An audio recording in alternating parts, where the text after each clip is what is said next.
সম্মানিত সুধী মণ্ডলী, যে আয়াতে কারিমা আমি তেলাওয়াত করেছিলাম, ওয়ালা তাহিনু ওয়ালা তাহজানু ওয়া আবশিরু বিল জান্নাতিল্লাতী কুনতুম তুআদুন। মাওলা পাক ডাক দিয়ে বলতেছেন, কাফের বেঈমানদেরকে নয়, নাস্তিকদেরকে ডাক দিয়ে নয়, আবু জেহেল মার্কা কোন মানুষদেরকে নয়, মাওলা পাক ডাক দিলেন মুসলমানদের ভিতরে যারা হলো ইমানদার। বলেন বলেন, মুসলমানদের ভিতরে কি? সবাই বলেন কি? জোরে বলেন কি? কোন বেঈমানকে নয়, কোন কাফেরকে নয়, কোন নাস্তিককে নয়, আবু জেহেলকে নয়, উতবাকে নয়, সাইবাকে নয়, নয় মুসলমানকে নয়। কিন্তু মুসলমানের ভিতর দিয়ে যারা হলো ইমানদার, তাদেরকে আল্লাহ ডাক দিয়ে বলেন, তোমাদের কোনো চিন্তা নাই। সুবহানাল্লাহ। তোমাদের কি নাই? তোমাদের কোনো পেরেশানি নাই, তোমাদের চিন্তা নাই, ভাবনা নাই, পেরেশানি নাই, নাই নাই, তোমাদের কোনো পেরেশানি নাই। তোমাদের জন্য সুসংবাদ হলো ওয়া আবশিরু বিল জান্নাহ, তোমাদের জন্য হলো সুসংবাদ, তোমাদের জন্য আমি মাওলা পাক জান্নাত একবারে রেডি করে রেখেছি। জোরে জোরে বলেন মারহাবা। এখন প্রশ্ন আসে, রাখছেন আমাদের জন্য কি? কথা বলতে হবে। শিক্ষিত সমাজ, ঢাকার ভিতরে বয়ান করা যে কি মারাত্মক মুসিবত। ঢাকার মহানগরীতে বয়ান করা যে কি মুসিবত।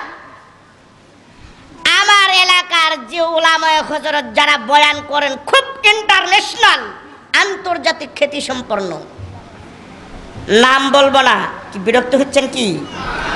এই পিছনের ভাইরা বিরক্ত হচ্ছেন কি?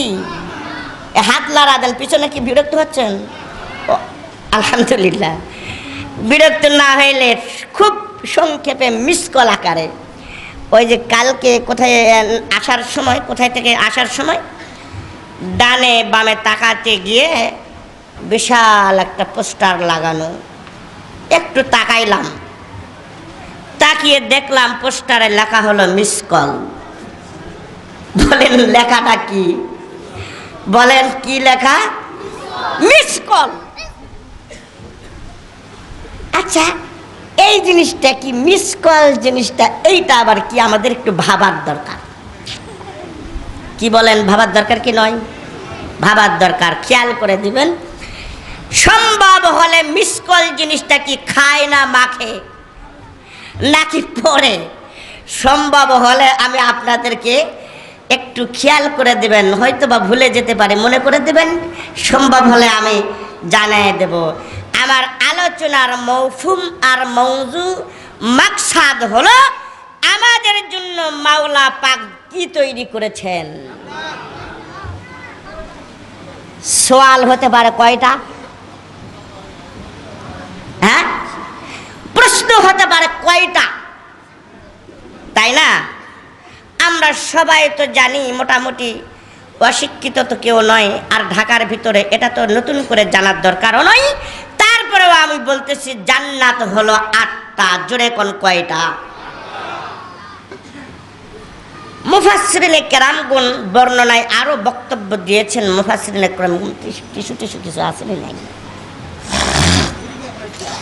এর ভিতর দিয়ে মুফাসসিরিনে কেরামগণ, মুহাদ্দিসিনে কেরামগণ ডাক দিয়ে বলেছেন, জান্নাত হলো একটা ইমানদারের জন্য, ইমানদার মানুষের জন্য যদি একটা জান্নাত হয়, আর দুনিয়াতে যত প্রকার আমলের কাজ বৃদ্ধি করবে, তত কিন্তু তার জান্নাতের ভিতরে কামরাও বৃদ্ধি হতে থাকবে।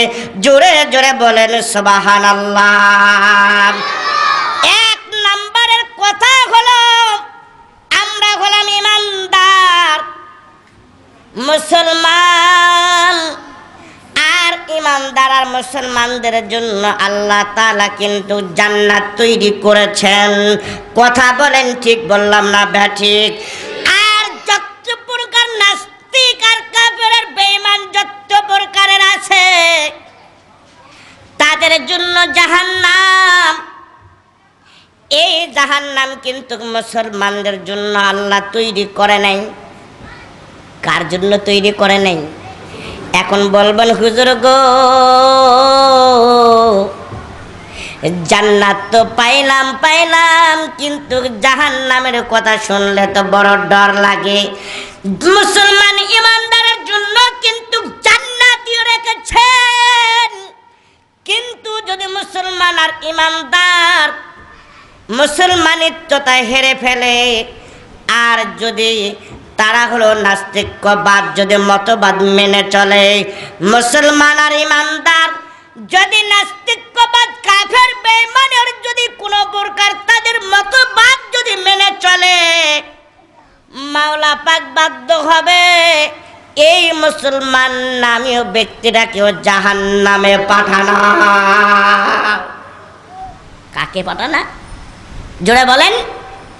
এই মুসলমান নামধারী মুসলমান যেটা ছিল কিন্তু কাফেরের মতো আচরণ করেছে। একটা দৃষ্টান্ত একটা দেব, আমি সামনে বয়ান নেওয়ার জন্য চেষ্টা করতেছি। আপনারা কি রাগ করতেছেন? রাগ করতেছেন কি?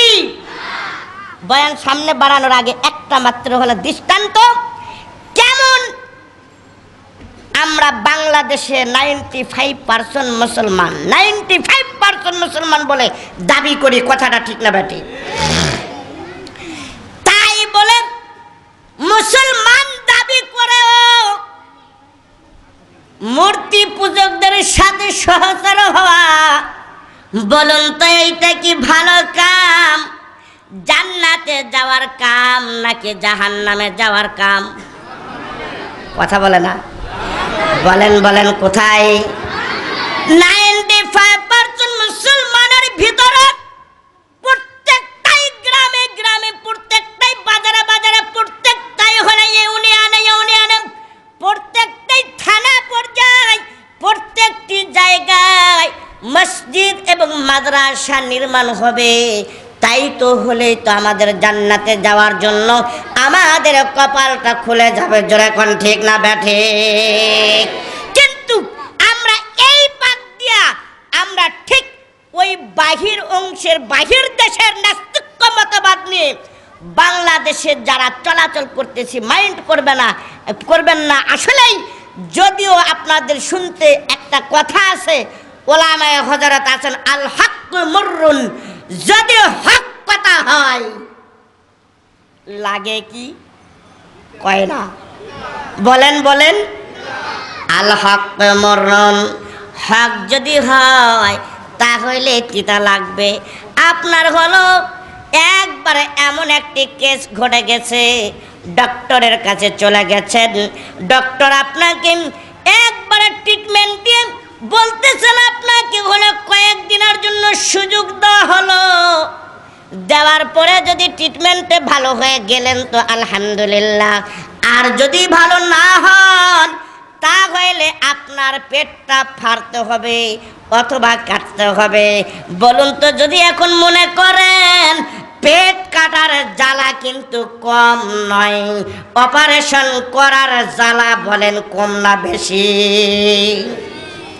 এখন একটা কথা বুঝেন, এই রোগীটা যদি মনে করে হাইরে সর্বনাশ, পেট কাটার জ্বালা তো মারাত্মক, দরকার নাই আমার চিকিৎসা পেট কাটার, কি করার? পেট কাটার অপারেশন করার, তাহলে দুনিয়াত বাঁচে থাকবে তো? কয় না কথা? আরে ভাই, আমি কেন কথাটি বলার জন্য চেষ্টা করলাম আল হক মুররুন, যদি কথা তিতাই না লাগবে, ইমানদারের বা বেঈমানের যদি অন্তরে আশ যদি নাই লাগবে, আমার মতো আব্দুল সালামকে দাওয়াত করার দরকার নাই। ওই নজিপুরে বসে শুধুমাত্র তসবির দানা টানলেই কিন্তু কাম হয়ে যাবে, আমার দ্বারা কথা বলার কোনো দরকার।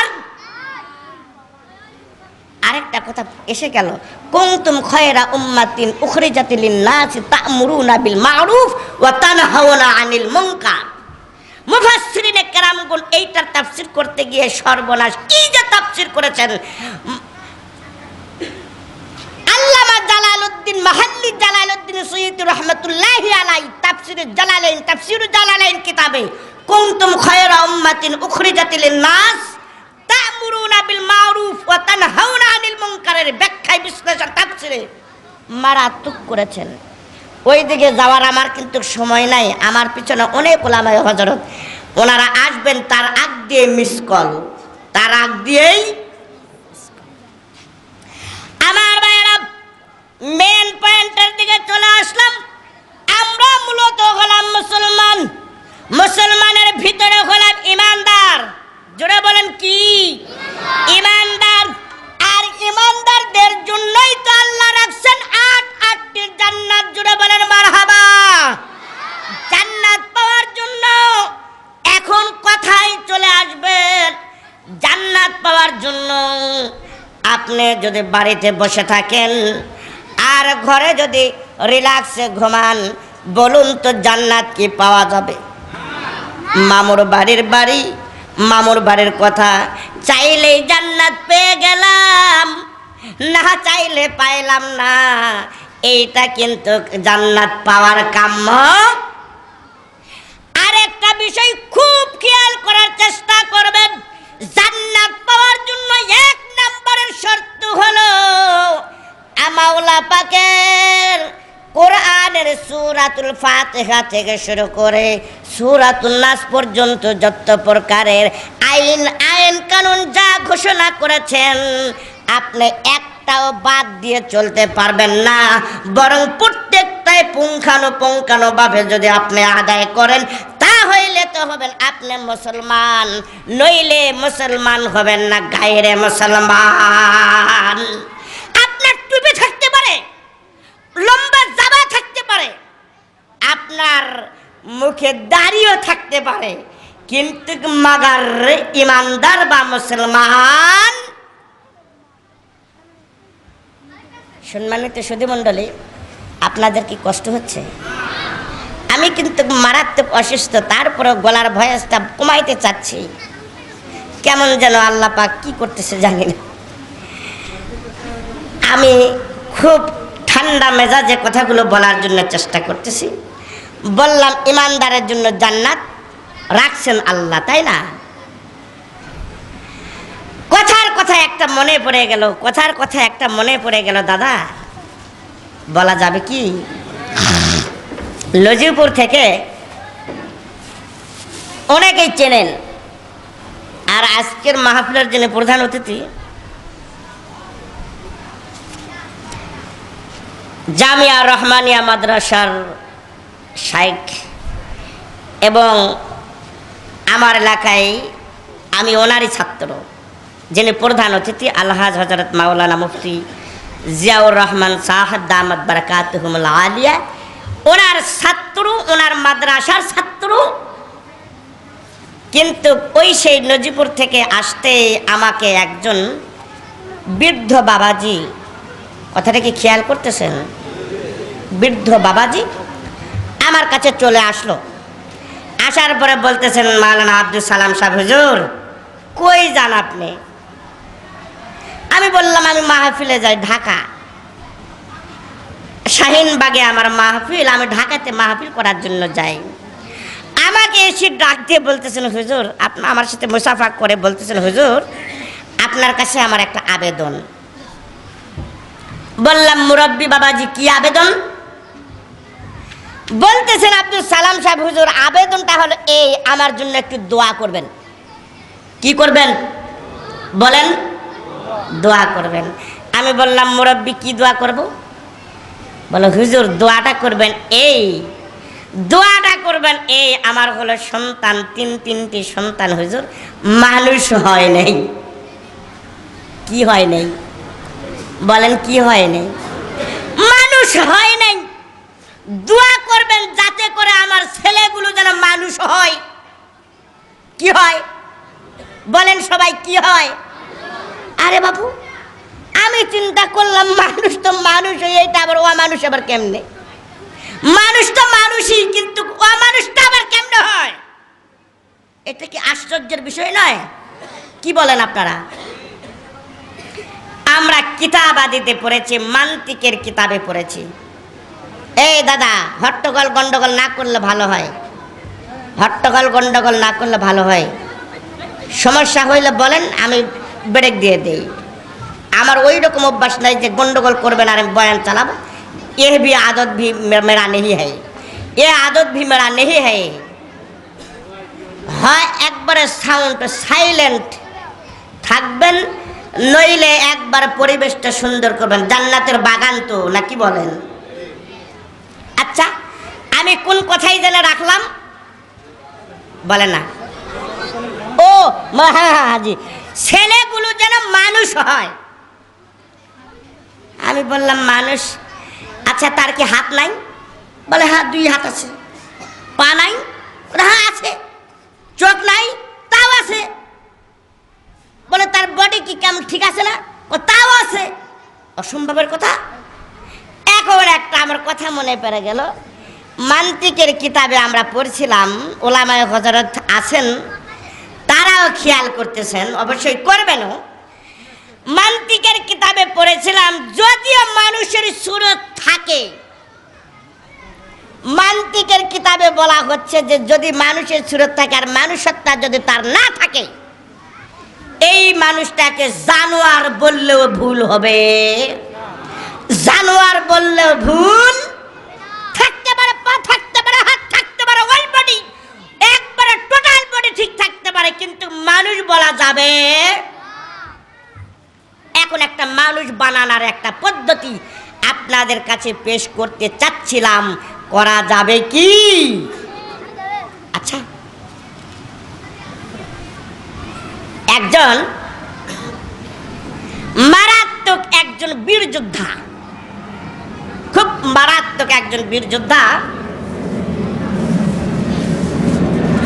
বর্তমানে রোহিঙ্গার মুসলমান, মিয়ানমারের মুসলমানের যা অবস্থা, আমরা এখন এই ঢাকার বুকে আমরা শুনতেছি, দেখতেছি, বসে আছি। কি ভাই, আছি না? কি বলেন? কথা ঠিক, বসে আছি না? আমাদের কিছুই করার নাই, করতেও পারতেছি না, করতেও পারতেছি না, করার কিছুও নাই। কিন্তু এই বীর যোদ্ধা একটা হঠাৎ করে তার মাথায় পেরেশানি উঠে গেল। ঠিক রোহিঙ্গা, এই মিয়ানমারের মুসলমানের অবস্থার মতো একটা অবস্থা দেখে চিন্তা করলেন, না, ঘরে বাড়িতে বসে থাকা সম্ভব নয়, থাকাই যাবে না। স্ত্রীর কাছে চলে গেলেন, স্ত্রীর কাছে চলে গেলেন। কার কাছে চলে গেলেন? দাদা বলেন, কার কাছে চলে গেলেন? কয়েক মাসের গর্ভবতী স্ত্রী ছিল, কয়েক মাসের গর্ভবতী। গর্ভবতী স্ত্রীর কাছে যায়, বলতেছে, আমার প্রিয়তমা সোনামণি, তোমার কাছে আমার একটা আবেদন। ওই তার গর্ভবতী স্ত্রী বললেন, আচ্ছা বলুন আপনার কি আবেদন, কি মাকসাদ, আপনি আমাকে বলুন, সমস্যা নাই। স্ত্রী ডাক দিয়ে বললেন, স্বামী গো, বলেন আপনার কি আকুল আবেদন, তাড়াতাড়ি করে বলেন, শুনতে রাজি আছি, যা বলবেন তা শোনার জন্য কর্ণপাত করব, আমল করার চেষ্টা করব। স্বামী গো, আপনার কথাটি তাড়াতাড়ি করে পেশ করে দেন। লোকটি ডাক দিয়ে বলল, ও আমার স্ত্রী রে, এমন সময় একটা তোমার কাছে আবেদন জানাচ্ছি, যে সময় আবেদনটি জানার মতো নয়, কিন্তু তারপরেও বাধ্য হয়ে গেলাম আমি আবেদনটি জানানোর জন্য। আবেদনটি হলো, আমার এখন আর বাড়িতে বসে থাকার সময় নয়। আমি যদি বসে থাকি, মুসলমানদের রক্তে রক্তিত হয়ে তারা ময়দানে লালে লাল হয়ে যাইতে আসে। আমি মুসলমান দাবি করে আমি ঘরে বসে থাকতে রাজি নয়, আমি ঘরে বসে থাকতে রাজি নাই। বিদায় নিলেন। কয়েক মাসেরই হলো, কয়েক মাসের গর্ভবতী স্ত্রীকে রেখে এই মুহূর্তে তখন বীর যোদ্ধা স্ত্রীর কাছে অনুমতি নিয়ে সে বাহির হয়ে চলে গেলেন। সুবহানাল্লাহ বলেন। চলে গেলেন জিহাদের ময়দানে চলে গেলেন। যাওয়ার পরে 1 বছর 2 বছর 3 বছর 4 বছর 5 বছর টানা হলো। শর্ট কথায় মিসকল আকারে কথাই হলো টানা 29 বছর। কয় বছর? সবাই বলেন, বলেন সবাই। 29 বছর পরে আবার ব্যাগ দিয়ে বাড়িতে চলে আসলেন। কোথায় আসলেন? ওই সেই সাবেক বাড়িতে, যেই বাড়ি থেকে বিদায় হয়ে নিয়ে গেছিলেন সেই বাড়িতে আবার চলে আসলেন। হঠাৎ করে চলে আসলেন, ঘোড়াটা ব্রেক করে দিলেন। হাতে একটা ছিল বল্লভ। ঘরের দরজার মধ্যে তখন একটা করে লক করা শুরু করলেন। কি করলেন? লক করলেন। এই বাড়ি থেকে একটা আস্তে করে ওই যে পেটে রেখে গিয়েছিল কয়েক মাসের একটা হলো গর্ভবতী সন্তান। সন্তানটা একটা জাইয়িদ জিদ্দান, একজন মর্দে মুজাহিদ, একজন মুজাক্কার, একজন তাজা তাগড়া, একজন যুবক মানুষ। সুবহানাল্লাহ বলেন। ঘর থেকে আস্তে করে বের হয়ে আসলেন। কোথায় থেকে বের হয়ে আসলেন? ঘর থেকে বের হয়ে আসলেন। আসার পরে এই যে লোকটি ঘোড়া দাঁড় করে রাখছে, ঘোড়ার থেকে নেমে আবার হাতে বর্ষা, ঘরে আবার দরজায় লক করা শুরু করছে। এর ফাঁকতালে যুবক তখন বলল, ওগো পথিক, তুমি কি ডাকাত যে তুমি আমার বাড়িতে লক করতেছো? আমার বাড়িতে ডাকাতি করার জন্য আসছো? ওই মুরব্বী ডাক দিয়ে বললেন, না, আমি তো ডাকাতি করার জন্য আসি নাই, আসছিলাম আমি আমার বাড়িতে। কোথায় আসছিল? বাড়িতে। যুবক ডাক দিয়ে বললেন, ওগো মুরব্বী বাবাজি, হয়তো আপনার বাড়ির নাম্বারটি ভুল করেছেন, নচেত হয়তো ভুলে গেছেন এই বাড়িটি আপনার নয়, এই বাড়ি আপনার নয়, বরং হলো বাড়িটা হলো আমার বাড়ি, আপনি এখান থেকে চলে যান। এই বাড়ি কার? ওই যুবক বললেন আমার, মুরব্বী বললেন আমার। এখন একটা মারাত্মক ধরনের একটা কাজ্জা লাগে গেল। দুজনে বলে বাড়ি আমার, উনি বলেন আমার বাড়ি। এই দুইজনে কাজ্জা যখন লেগে গেল, গ্রামের কয়েকজন ব্যক্তি চলে আসলেন, হাজির হয়ে গেলেন। কথোপকথন হইতেছে, মানুষে শুনে কাছে চলে আসলেন, এসে বললেন যে আচ্ছা মূলত বাড়ি কার, এইটাই তো সমাধান নেওয়া লাগবে। যুবক বলে আমার বাড়ি, মুরব্বী বলে আমার বাড়ি। কি একটা বেকায়দার কথা। দুই পক্ষেই শুনলেন। আপনাদের কি সমস্যা হইতেছে? আমি একবারে লাস্টের দিকে নেওয়ার জন্য চেষ্টা করতেছি। আমি কমিটিকে বলেছি 1 ঘন্টা বয়ান করব, এর উপরে বয়ান করার আমার বর্তমানে আর অভ্যাস নাই, আগে ছিল কিন্তু বর্তমান। ও হ্যাঁ ঠিক আছে, আর অল্প কয়েক মিনিটের ভিতরে শেষ করার চেষ্টা করবো ইনশাল্লাহ। বলছিলাম, এই যুবক আর মুরব্বীর কথোপকথন শুনে গ্রামওয়ালারা একত্রিত হয়ে গিয়ে বললেন, আচ্ছা আপনাদের কোনো ডকুমেন্ট যদি থাকে আমাদের সামনে পেশ করেন, কাজীর কাছে যাব, যাই যদি আপনার সিএস খতিয়ান, আরএস খতিয়ান, আরও কোনো খতিয়ানে যদি আপনাদের বাড়ির কোনো যদি এইরকম পেপারস থাকে তো আমাদের কাছে পেশ করেন, কাজীর কাছে সমাধান নেব। মারহাবা বলেন। এর ফাঁকতালে মুরব্বী খুব করজোরে একেবারে সুশীলিত সুন্দর কণ্ঠে একটা ডাক দিলেন, এই বাড়িটা আমার, আমি হলাম অমিত গোত্রের একজন ব্যক্তি, যার নাম, আমার নাম আব্দুর রহমান। নামটা কি?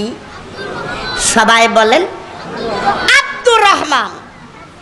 এই মুহূর্তে আব্দুর রহমান যখন বলেছেন, ঘরের ভিতর থেকে একজন মুআন্নাস, যা হলো একজন মহিলা মানুষ, ওই ঘরের ভিতর দিয়ে বাড়ির ভিতর থেকে ডাক দিয়ে বলতেছিল, এই যুবক। কাকে বললেন? যুবক। এ যুবক, তুমি যেই লোকটির সাথে এতক্ষণ পর্যন্ত তর্ক বিতর্ক করেছ, সব কিছু তোমার ভুল করে ফেলেছ। যুবক রে, যেই লোকটি হলো বাড়ি দাবি করতেছে আব্দুর রহমান ওয়ামিদ গোত্রের লোকটি, সেই লোকটি হলো তোমার স্বয়ং জন্মদাতা পিতা। জোরে জোরে বলেন মারহাবা। স্বয়ং জন্মদাতা পিতা যা তোমাকে পেটে রেখে গিয়েছিল, তুমি ভুল করেছো। আব্দুর রহমান চমকে গেলেন, থমকে গেলেন। কি সর্বনাশ! এত চাঁদের মতো ঝকঝকে আর ফুটফুটে চেহারা, এই ছেলের সাথে আমার জেনে কি বেয়াদবি হয়ে গেল। বললাম আমার বাড়ি, সে বলে আমার বাড়ি। এই মুহূর্তে দুজনেই সালাম বিনিময় কইরা সঙ্গে সঙ্গে কোলাকুলি করে মোলাকাত করে ডাক দিয়ে বাবা বলতেছেন, বাবারে। পিতা ডাক দিয়ে বলতেছেন, বাবারে, এতক্ষণ পর্যন্ত যা কিছু হয়েছে, যা কিছু করেছিল বাবা, সম্পূর্ণ আমাদের ভুল হয়ে গেছে। দুজন মিলেই কিন্তু আমরা ভুলটিকে সংশোধন করে নেব বাবারে। আর আমাদের দরকার নাই, দরকার নাই আর গন্ডগোল ফাসাদ করার দরকার নাই। এখন আমরা ঘরে চলে যাব। জোরে জোরে কোন সুবহানাল্লাহ। ঘরে এখন গেলেন। কে কে গেলেন বলে না? বাবা, পোলা, দুজনে ঘরে চলে গেলেন। ঘরে যাওয়ার পরে মায়ের সাথে পরিচিত হবে, মার সাথে পরিচিত হবে। হওয়ার আগে এই ফাঁকতালে হলো আজানের ধ্বনি শুরু হয়ে গেছে। কিসের ধ্বনি বলেন না? আজানের ধ্বনি শুরু হয়ে গেছে। আজানের ধ্বনি যখনই তার মার কানের মধ্যে চলে গেল, কান পর্যন্ত যাওয়ার সঙ্গে সঙ্গে ডাক দিয়ে বললেন, যুবক বাবা রে, ইমামে রাবি, আর তোমার দেরি করার দরকার নাই। তোমার রাস্তা তুমি চলো, তুমি মসজিদের দিকে চলে যাও। জোরে জোরে কোন সুবহানাল্লাহ। ছেলেকে মসজিদে পাঠিয়ে দিলেন।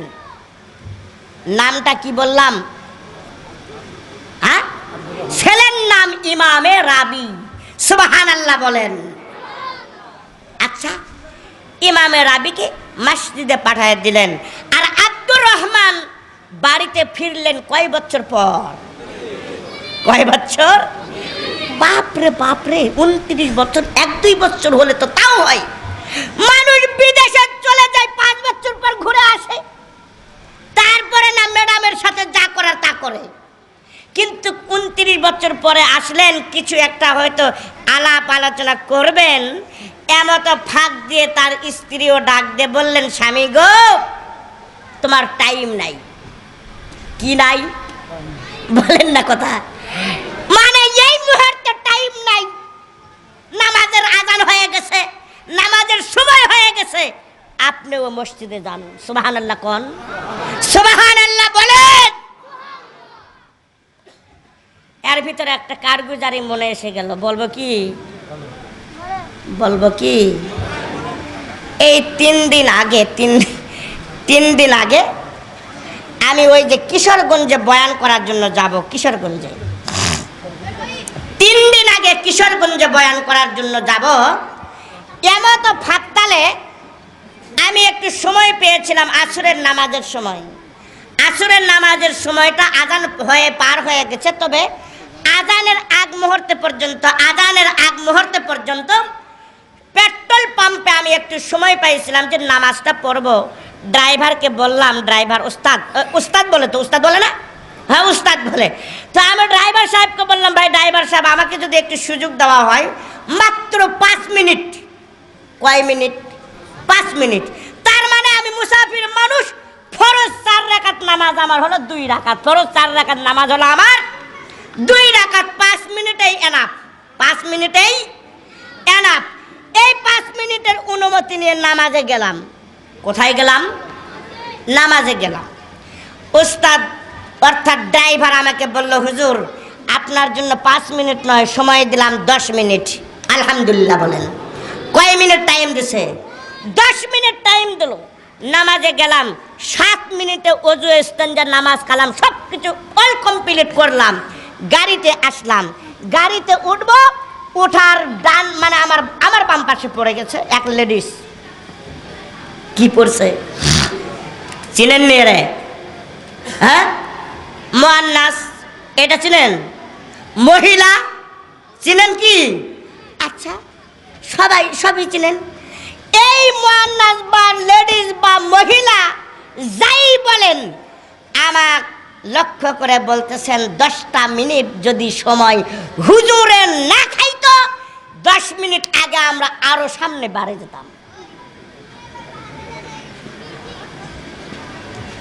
মাথার থেকে টুপিটা খুললাম, খোদার কসম করে বলতেছি, কোনো অযৌক্তিক কোনো কথা শেষ করে জি জি জি জি হ্যাঁ জি হ্যাঁ, এই কথাই আমি শেষ করে দেবো। আসলে ওলামায়ে হযরত থাকাকালীন আমার আলোচনা করাও একবারে বাঞ্ছনীয় নয়। তো মহিলাটি বললেন যে 10 মিনিট আগেই চলে যেতাম, 7 মিনিট হতেই চলে আসছি। এর ফাঁকতালে মাথার চাঁদি গরম হয়ে গেল, মাথাটার টুপিটা খুললাম। খোলার পরে আমি মহিলাটিকে ডাক দিয়ে বললাম, ম্যাডাম, ও ম্যাডাম, 10 মিনিট সহ্য করলেন না, সামনে গিয়ে 1 ঘন্টা জ্যামে পড়লে আপনার অবস্থাটা কি হতে পারে? 1 ঘন্টা জ্যামে পড়লে আপনার কি অবস্থা হতে পারে সেই দিকে খেয়াল করলেন না। আমি আব্দুল সালাম নামাজ পড়ার জন্য গেলাম, সেজন্য 10 মিনিট আপনার অসহ্য হয়ে গেল। আমার 10 মিনিটও হয়নি, হয়েছে মাত্র 7 মিনিট। খারাপ বলেছিলাম? আরেকটা কথা বলে এক্ষুনি বিদায় দেব, আমার কাছে তো সেইটাই চলে আসছে। বিদায় হওয়ার চেষ্টা করবো। সম্মানিত সুধী মণ্ডলী, আমরা মূলত হলাম ইমানদার আর কি মুসলমান। আমাদের জন্য আল্লাহ রাখছেন কি? জান্নাত। জান্নাতে যাওয়ার জন্যই 1 নম্বরের মারকাজ হলো ইবাদতের মাধ্যম মাদ্রাসা, মসজিদ, তাবলীগ এবং সবচেয়ে সহিহ পীরের যদি আপনি সহবত দিতে পারেন তাহলে জান্নাতে যাওয়ার জন্য আপনার সহজ হয়ে যাবে। বলেন সুবহানাল্লাহ। সম্মানিত সুধী মণ্ডলী, আমার সংক্ষিপ্ত আলোচনা এখানেই শেষ করলাম।